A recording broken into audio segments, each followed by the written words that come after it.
ordinance. First off, Joel, I think you're better than that, not to believe these ridiculous lies that Hamas is perpetuating in the media.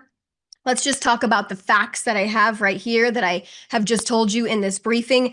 On Sunday, terrorists carried out an attack of multiple shootings, including an RPG and arm fire in multiple positions, killing 2 of our IDF soldiers. The second thing you should know, Hamas continues to hold our hostages. 16 deceased hostages are still in Gaza right now, held by Hamas, the terror organization.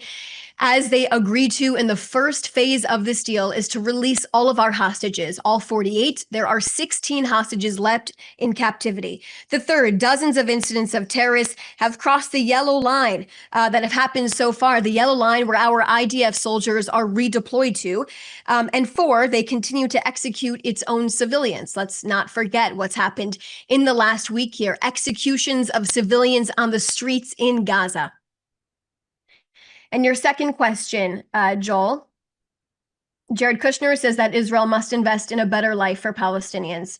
Israel has said this, and it is completely laid out in the 20-point plan. In order for the Palestinians to have a future inside of Gaza, there can no longer be Hamas. That is strictly outlined there. Hamas will have no part inside of the Gaza Strip. They will be demilitarized. They will be disarmed. Matthew Duran from ABC News Australia. How does the Israeli government respond to accusations from Palestinian health officials in Gaza that the bodies of Palestinians recently handed over by Israeli authorities show signs of torture and mistreatment and have been returned in advanced states of decomposition and without any identification material? I don't have any information to share on that, but I will go back to you and continue to say, if you have any contact with Palestinian health officials, that is Hamas. Let's make that very clear. And you should ask Hamas where the bodies of our 16 hostages are. We are waiting for them to be returned.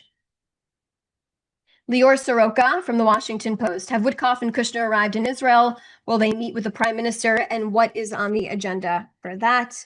So Witkoff, Special Envoy Steve Witkoff and Jared Kushner did have a meeting with the prime minister today.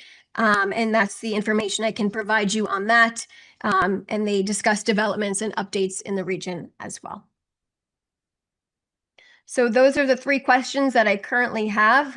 Would love to answer more, but those are all we have at this current point in time. Thank you so much for everyone who joined us today.